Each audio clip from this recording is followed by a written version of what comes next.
సుమన్ టీవీలో మీ business promotions కోసం ఈ కింది నెంబర్ను సంప్రదించగలరు.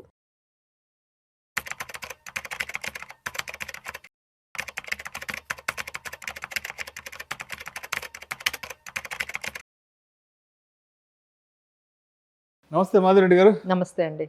మాధవిరెడ్డి గారు, గత కొంతకాలంగా మన ఇండియన్ మార్కెట్స్ పర్ఫార్మెన్స్ గురించి దానికి సంబంధించిన ఆర్టికల్ ఒకటి సోషల్ మీడియాలో బాగా వైరల్ అవుతుంది. India is now one of the worst performing markets. అంటే ప్రపంచ దేశాల్లోనే మన ఇండియన్ స్టాక్ మార్కెట్స్ అనేవి చాలా నెగటివ్లో అండర్ పెర్ఫార్మింగ్గా ఉన్నాయి. సో అదర్ కంట్రీస్తో పోల్చుకుంటే అదర్ కంట్రీస్ సిచ్యువేషన్ ఎలా ఉందంటే, నాస్డాక్ వచ్చేసి ఆల్మోస్ట్ +18% పాజిటివ్ రిటర్న్స్, కాస్పీ వచ్చేసి 25% పాజిటివ్ రిటర్న్స్, నిక్కీ వచ్చేసి 7.2% పాజిటివ్ రిటర్న్స్, S&P 500 వచ్చేసి ఆల్మోస్ట్ 8% అన్ని పాజిటివ్ రిటర్న్స్ ఎక్సెప్ట్ ఒక ఇండియన్ మార్కెట్. సరే, ఇప్పుడు మొన్నంతా లాస్ట్ 3 monthsగా యుద్ధం వల్ల ప్రపంచ దేశాలన్నీ బాగా ఇబ్బంది పడుతున్నాయి. ప్రపంచ దేశాలన్నీ అతలాకుతలం అయిపోయి మాట్లాడుకుంటున్నాం కదా. మరి ఇప్పుడు యుద్ధం ఎఫెక్ట్ అనేది ప్రపంచ దేశాలు మొత్తం తాకింది అన్నప్పుడు మరి మార్కెట్స్ పెర్ఫార్మెన్స్ కూడా ఆల్ ఓవర్ ద వరల్డ్ అన్ని ఉన్న కంట్రీస్కి టచ్ అవ్వాలి కదా. బట్ ఎందుకు ఒక్క ఇండియన్ మార్కెట్ ఒక్కటే ఇన్ని రకాల ఒడిదుడుకుల్ని, ఇన్ని రకాల ఇబ్బందుల్ని, ఇన్ని రకాల బ్యాడ్ సిచ్యువేషన్స్ని ఎదుర్కొంటుంది? The rest of the countries అన్ని కూడా ఆల్మోస్ట్ 20, 30, 40% వరకు రిటర్న్స్ ఇస్తున్నాయి. అదర్ ఏషియన్ కంట్రీస్, తర్వాత యూరోపియన్ మార్కెట్స్ అంతా కూడా. ఏంటి యుద్ధం ఇబ్బంది అనేది ఒక భారతదేశాన్ని ఒక్కటి ఎందుకు ఇబ్బంది పెడుతుంది అంటారు? వెరీ గుడ్ క్వశ్చన్ అండి. అందరికీ కూడా ఇప్పుడు మనం చూసుకున్నట్లయితే Brazil 35%, Vietnam 46%, even Pakistan 59%, Japan, ఇవన్నీ అంటే 1 year రిటర్న్స్ నేను చెప్తున్నవన్నీ. జపాన్ 60%, తైవాన్ 90%, సౌత్ కొరియా 190%, ఇండియాకి వచ్చేటప్పటికి -5%. సో ఎందుకు ఇంత వేరియేషన్? అంటే వేరియేషన్స్ ఉంటాయిలేండి, బట్ ఇంత వేరియేషనా? అంటే ఒకవైపు అక్కడంతా కూడా ఒక 100% నుంచి మనం మొదలు పెడితే 60, 70, తర్వాత మనకి 20%, అలా మనకి చైనా కూడా ఈవెన్ 9%. సో మనకున్న యుద్ధం ఏవైతే కాన్సిక్వెన్సెస్ ఉన్నాయో వాటితో కంపేర్ చేసుకుంటే అందరికీ ఉన్నాయి కదా. బట్ మనకే ఎందుకు అంటే ద మెయిన్ డిఫరెన్స్ ఏంటంటే ఏఐ అండి, ఆర్టిఫిషియల్ ఇంటెలిజెన్స్. అంటే ఈ క్రైసిస్లో కూడా వాళ్ళని, ఆ కంట్రీస్ని ఏదైనా ఒకటి పాజిటివ్గా కాపాడుతోంది అంటే artificial intelligence. You take it తైవాన్లో వాళ్ళు సెమీ కండక్టర్స్లో చాలా టాప్ చేశారు. టెక్నాలజీ. సౌత్ కొరియా తీసుకోండి, వాళ్ళు కూడా టెక్నాలజీ బేస్డ్. అలానే చైనా కూడా అండి, చిప్స్ కానీ ఎలక్ట్రానిక్స్ లో కూడా వాళ్ళు, మీరు ఇలా ఏదైనా US Nvidia, it's one of the biggest. Nvidia మనం రిజల్ట్స్ చూసుకుంటే అసలు ఇండియన్ ఓవరాల్ జీడిపినే వాళ్ళ మార్కెట్ క్యాప్ క్రాస్ చేస్తుంది. అంటే they are market cap $5 trillion అండి, వేరాజ్ మన ఇండియన్ జీడిపి కూడా అంత లేదు. అంటే అంత బిగ్గెస్ట్ రెవల్యూషన్ ఏఐని మనం మిస్ చేసుకున్నాం. అంటే వాళ్ళందరికీ ఉన్న ద బిగ్గెస్ట్ పాజిటివ్ అసెట్ మనకి లేనిది టెక్నాలజీ. మనకి లేనిది అదే మనం ఆపర్చునిటీ, అంటే ఆపర్చునిటీ మనం దాన్ని మిస్ అయిపోయాము. సో వాళ్ళు ఎప్పటి నుండో దీని మీద వాళ్ళు వర్క్ చేసుకుంటున్నారు. సెమీ కండక్టర్స్ కానీ, డేటా సెంటర్స్ నెట్వర్కింగ్ కానీ, సిపియూస్ కానీ, ఆ చిప్స్ మేకింగ్లో ఆ రెవల్యూషన్ తెచ్చుకోవటం కానీ, అవన్నీ చాలా అంటే ప్రొయాక్టివ్గా ఉన్నాయి. ఈ యుద్ధ సమయంలో కూడా అది వాళ్ళని చాలా వరకు అక్కడ ఉండే ఆ రిటర్న్స్ ఏవైతే ఆ పర్టికులర్ ఏఐ నుంచి వాళ్ళకి తీసుకొచ్చాయో, సో దాని వరకు వాళ్ళకి ఆ పర్టికులర్ కంపెనీస్ అయినా అట్లీస్ట్ పెర్ఫార్మెన్స్ చేయడంలో వాళ్ళ స్టాక్ మార్కెట్స్ పాజిటివ్గా ఉండిపోయాయి. సో మనమైతే మీరు చూసారు కదండి, ఆల్మోస్ట్ ఐటీ ఇండెక్స్ మనకి, అంటే India has now remained as a back office to the world IT కంపెనీస్కి మనం బ్యాక్ ఆఫీస్ లాగే ఉండిపోయాం. ఒక సర్వీస్ ని ప్రొవైడ్ చేసేటట్టుగానే మనం మిగిలిపోయాం. అంటే మన దేశంలో ఉన్న బ్రెయిన్స్ అన్ని బయట దేశాలకు ఎక్స్పోర్ట్ చేస్తున్నాము. మనం ఓన్లీ బ్యాక్, అంటే వాళ్ళకి సపోర్ట్ చేస్తున్నాము, వాళ్ళకి సర్వీస్ ఇస్తున్నాము, వాళ్ళ బ్యాక్ ఆఫీస్ లాగా మనం తయారయ్యాం. కానీ ఏదో ఫెసిలిటీ మేనేజ్మెంట్ అంటారు కదా, సేమ్ అలానే ఉంది. బయట దేశాలకు మనం ఫెసిలిటీ మేనేజ్మెంట్ చేస్తున్నాము. సో దానివల్ల ఇన్నోవేషన్ కానీ, మనం ఆ చిప్ మేకింగ్ లో కానీ, ఆ మ్యానుఫ్యాక్చరింగ్ సెమీ కండక్టర్స్ లో కానీ చాలా మనము డిలే చేసామండి. అదే మనకి మేజర్ ఆ డిఫరెన్స్ ఎందుకు వచ్చింది, అక్కడ యుద్ధంలో ఉన్న ఈ కంట్రీస్కి అసలు 90%, 70%, 69% నుంచి పాజిటివ్లో ఎలా ఉండబోతున్నాయి ఈవెన్ ఈ క్రైసిస్లో. బట్ మనం ఎందుకు లేము అంటే this is one of the main focus మనము మిస్ అయ్యామండి. ఇంకోటి ఏంటంటే మన హ్యాబిట్స్, మన ఇండియన్ హ్యాబిట్స్ లాస్ట్ ఒక 2-3 years నుంచి మీరు గమనించండి, మనకి ఫారెన్ ట్రావెల్ బాగా పెరిగింది. అంటే మనం ఎక్కువగా ఏం చేస్తున్నాము, వాళ్ళకి వాళ్ళ ఎకానమీని పెంచుతున్నాం, మన ఎకానమీని తగ్గించేసుకుంటున్నాం కదండి. సో ఇప్పుడు మీరంతా ఫారెన్ ట్రావెల్ వెళ్ళారనుకోండి, డాలర్స్ ని తీసుకెళ్ళాలి. సో మన ఇండియన్ ఎకానమీని మీరు మీకు ఖర్చు పెట్టకుండా వేరే ఎకానమీస్ ని మీరు పెంచుతున్నారు. ఎడ్యుకేషన్ ఎంత పెరిగిందండి ఇండియాలో, ఎక్కడ ఎంతమంది బయట ఫారెన్ కంట్రీస్ లో వెళ్ళి చదువుతున్నారు. సో వాళ్ళ ఎకానమీస్ కి మనం ఎంత ఉపయోగపడుతున్నాము. అలానే మనం అది కాకుండా మళ్ళీ మనం ఇంకోటి చూసుకుంటే ఫారెన్ ఇన్వెస్ట్మెంట్స్ కూడా బాగా పెరిగిపోయాయండి. ఇప్పుడు డైవర్సిఫికేషన్ అనే పేరుతో, అంటే ఎప్పుడైతే రూపీ ఈ విధంగా డిప్రిషియేట్ అయిపోయిందో అందరికీ ఒకటి అర్థమైందంటే డాలర్స్లోనే మన ఇన్వెస్ట్మెంట్స్ మెయింటైన్ చేసుకోవాలి. అంటే గ్లోబల్ ఇన్వెస్టింగ్ ఎక్కువైపోయింది. గ్లోబల్ ఇన్వెస్ట్మెంట్స్ దాదాపుగా ఒక $400 million ఇక్కడ నుంచి మన ఇండియా నుంచి మన ఇండియన్స్ బయట కంట్రీస్లో విపరీతంగా అంటే డెట్ ఇన్స్ట్రుమెంట్స్లో కానీ, బ్యాంక్ డిపాజిట్స్లో కానీ, స్టాక్స్లో కానీ, ఇలా ఫారెన్ కంట్రీస్లో ఐదర్ మీకు చైనాలో పెడుతున్నారు, యుఎస్లో పెడుతున్నారు, అలానే మనకి తైవాన్ ఇలాంటి కంట్రీస్లో కూడా మన వాళ్ళు ఇన్వెస్ట్ చేసేస్తూ ఉన్నారు. సో ఈ విధంగా మన దగ్గర నుంచి ఉన్న ఏదైతే మనీ ఏదైతే ఉందో అవుట్ఫ్లో అయిపోతుంది, ఏదైతే మనకి కనిపిస్తుంది. మనం సంపాదించుకుందంతా తీసుకెళ్లి బయట దేశాల్లో పోస్తున్నాం, దానివల్ల మన ఎకానమీ వెనక్కి వెళ్ళిపోతుంది, వాళ్ళ ఎకానమీస్ ముందుకు వెళ్తున్నాయి కదండి.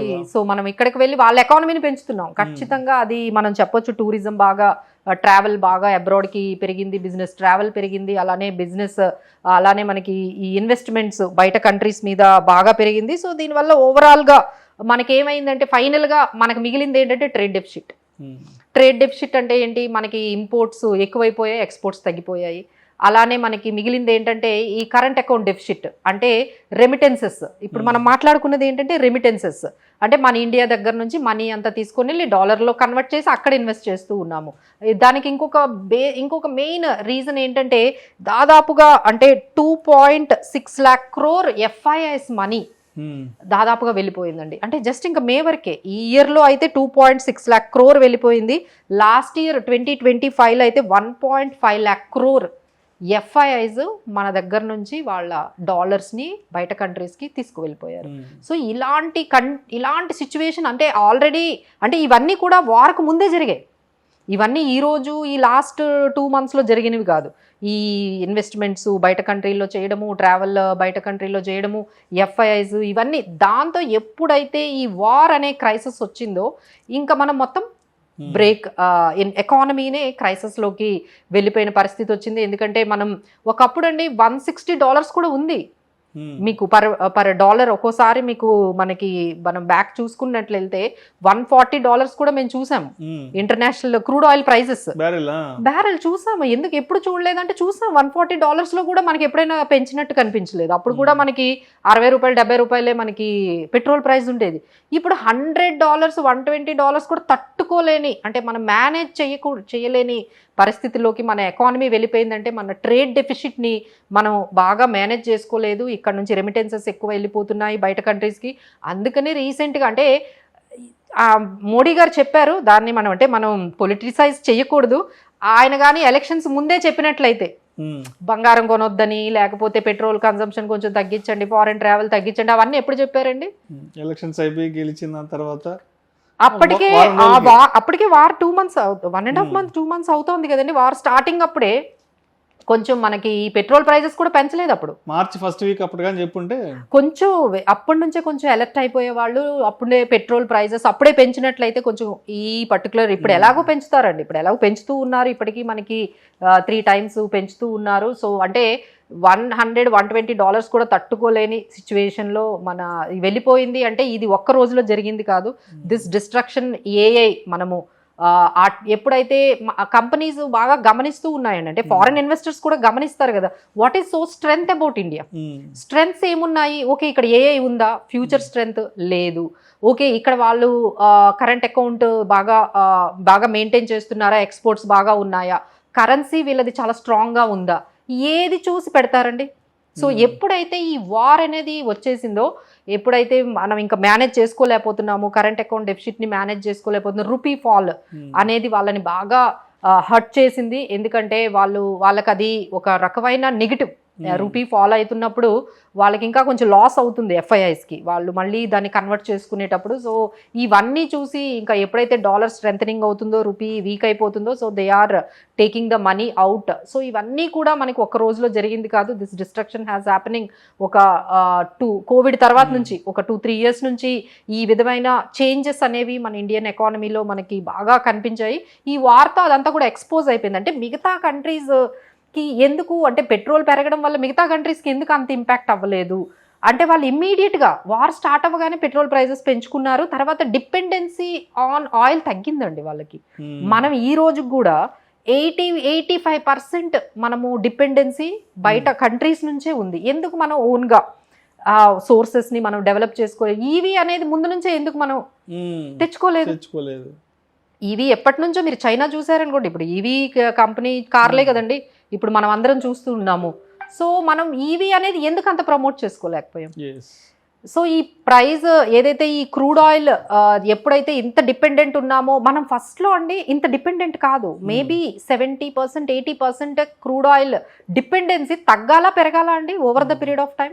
మన ఎకానమీ గ్రో అవుతూ ఉంది, టెక్నాలజీ గ్రో అవుతూ ఉందంటే మనం వేరే సోర్సెస్ని మనం డెవలప్ చేసుకున్నామా లాస్ట్ డికేడ్ నుంచి? చేసుకోలేదు. సో ఆ డిపెండెన్సీ అనేది ఇంకా పెరిగిపోయి ఇప్పుడు ఆల్మోస్ట్ 85% to 90% అసలు మీరు ఎల్పిజి చూసుకుంటే గ్యాస్వి 90% డిపెండెంట్ అండి. అంటే ఒక్కసారి మనకి సప్లై ఆగిపోతే మీ ఇంట్లో వంట కూడా అవ్వదు. సో ఈ విధమైన సిచ్యువేషన్లో మనం ఎంత డిపెండెంట్గా ఎందుకున్నాము, ఎందుకు మన ఓన్ సోర్సెస్ కొంచెం డెవలప్ చేసుకోలేకపోయాం అనే దాని మీద కూడా ఫోకస్ అనేది చాలా మిస్ అయిపోయాము. సో ఇప్పుడు ఈ ఎనర్జీ క్రైసిస్ వచ్చిన తర్వాత మనకున్న వీక్నెసెస్ అన్నీ కూడా నాట్ ఓన్లీ ఇండియా అండి, ఆల్ ఓవర్ ద వరల్డ్కి అర్థమైపోయింది. మనం ఏ విధంగా రోడ్ల పైన కిలోమీటర్లు చూసాం కదా, లైన్లో ఏ విధంగా పెట్రోల్ కోసం, డీజిల్ కోసం, గ్యాస్ కోసం ఏ విధంగా మనం బ్లాక్లో కొనుక్కుంటున్నాము అవన్నీ మనమే చూస్తున్నాం. ఇప్పుడు ఏంటంటే సోషల్ మీడియా వచ్చేసిన తర్వాత ఏది దాచిపెట్టే పరిస్థితి లేదు. ఏ కంట్రీలో ఏం జరుగుతుందో అందరికి వచ్చేస్తుంది. సో ఇంత వండరబుల్ గా ఉందా ఇక్కడ సిచ్యువేషన్ అంటే ఇంకా ఎవరండి మనకి ఇక్కడ వస్తారు? సో మన అంటే బయట వాళ్ళని పక్కన పెట్టండి, మన వాళ్ళే డైవర్సిఫికేషన్ పేరుతో చాలా వరకు బయట కంట్రీస్లో ఎప్పుడో ఇన్వెస్ట్ చేసి, మీరు దుబాయ్లో కూడా రియల్ ఎస్టేట్లో ఎంత ఇన్వెస్ట్ చేస్తున్నారండి? అంటే ఇండియాలో నుండే కాదండి, రియల్ ఎస్టేట్ బయట బాగా చేస్తున్నారు మన వాళ్ళు.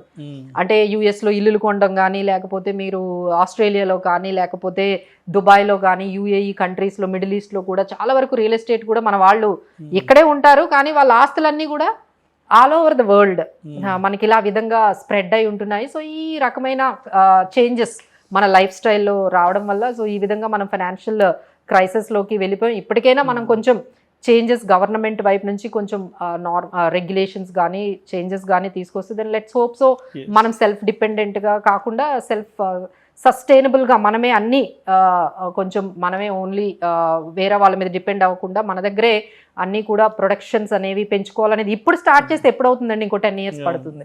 So it's getting so late. ఈ వార్ ఏంటంటే మనకి చాలా విషయాలు నేర్పించిందని చెప్పొచ్చు. ఇట్ ఈస్ ఎ లెర్నింగ్ అంతే. Thank you so much. Thank you.